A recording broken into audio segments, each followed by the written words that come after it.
One thing I really hope Resident Evil Requiem doesn't do, because at times the series can drive forwards, but sometimes it could also drive backwards. And one thing something the series do a lot, and it's something at this point a meme, is when it comes to a new character, the percentage of them living and actually being a very memorable character is quite slim. Obviously, some of these characters do actually sometimes make it out. I'm joking, most of them don't, or if not, we just don't see them ever again. We see them for one game and just never see them again, or we just haven't really heard from them.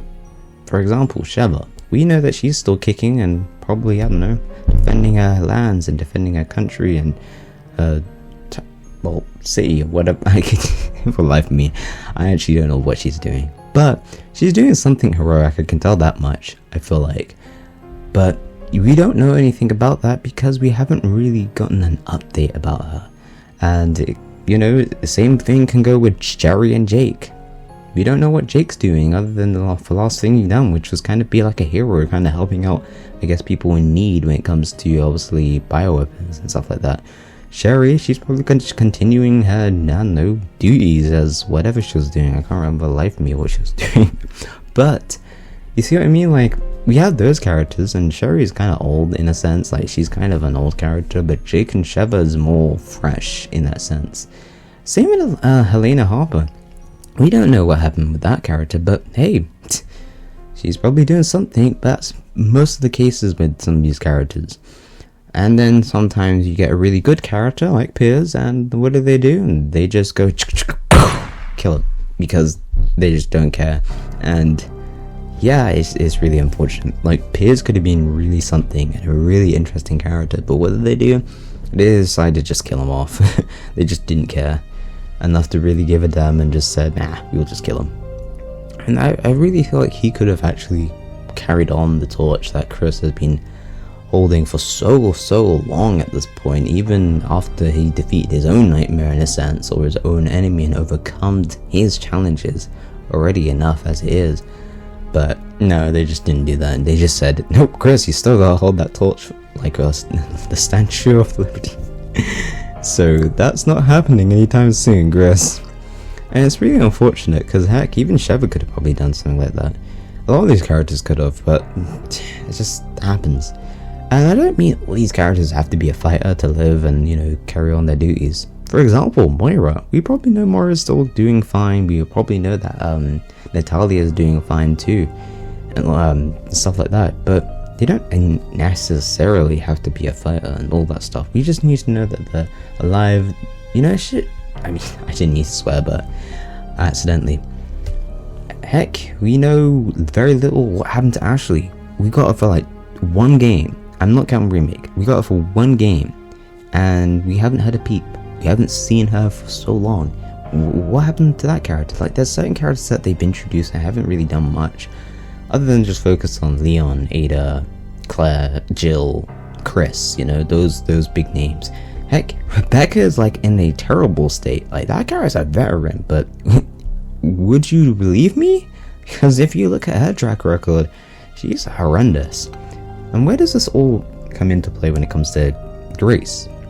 Now, Grace is a new character, and obviously, she's not really like a fighter. She's more like, I don't know, Ashley in that sense, where she's quite doing her own thing. She's just a normal person, and a very introverted person, actually, which makes it more relatable to a large audience, I would say, because a lot of people nowadays are quite like that, and it's nothing wrong with that. It means that obviously we have a relatable character that we can really latch onto and attach to.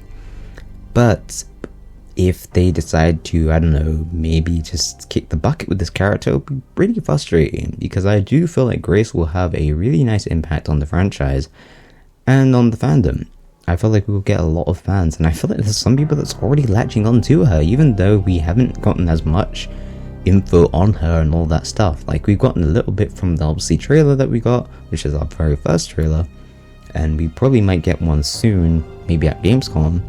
So it's like, again, where is, like, you don't want a character like this to really go. There's some characters you just need to expand rather than just kill off. Make these deaths a little bit more, I don't know, hold a lot more weight to them. And Piers did definitely carry that in my opinion, because it was very unfortunate that he had to go because of the circumstances he kind of put himself into, which, man, it was really hard, man, to let go of a character like that. But I'm just saying, like, with Grace, people's already latched onto her. I've seen it on the internet how people are just kind of like, not obsessing with her, like just generally, you know, just it seems so relatable to have a character this introverted and all that stuff. Just your normal average person, your normal person, not some building punching, you know, roundhouse kicking, suplexing champ, or what are you buying, stranger kind of guy with, I don't know, many guns and weaponry in his back pocket. Like, it's just a normal character. I mean, obviously a lot of these characters are normal. Well, Chris is just weird, and the merchant just teleports, so I don't know. You get what I'm trying to say though. We just want a character that's just obviously quite relatable, that, you know, could potentially still kick around still, you know, it doesn't have to just go straight away and just disappear. We've seen enough characters. Heck, Raymond, what is it? Parker? I can't remember his name. Basically, the Revelations characters, Revelations 1 I'm talking about, like, what happened with those characters? We need a little bit more story about them. Just don't waste these characters, don't waste Grace, basically, and whoever else shows up in this game, because I don't think Grace is going to be the only character. I mean, of course, it's never just one character, it's many. So again, hopefully they actually don't kill off everyone, and just actually keep a few characters, keep a little bit of strands going around. That's my only thing I wish for, and I feel like I'm not alone on this one, but I could be wrong. Comment that down below, and what is something that you don't want to see that hopefully Resident Evil Requiem doesn't do. Comment that down below, and if you did enjoy this video, make sure to like it. And hey, if you don't know me, I'm the Voidish. I like to make Resident Evil videos, sometimes fighting game videos and other things, so if you're new to the channel, then definitely check out my list of videos. I haven't obviously made as much, but obviously I'll be making tons and tons more in the future, so stay tuned and stay subscribed and hit that notification bell, that way you can get notified on any new videos I get, and you'll be notified first. So hey, there's also its little perks. So if you did enjoy this, do all of that above, and I hope you have a lovely day. Peace out, and I'll see you all next time.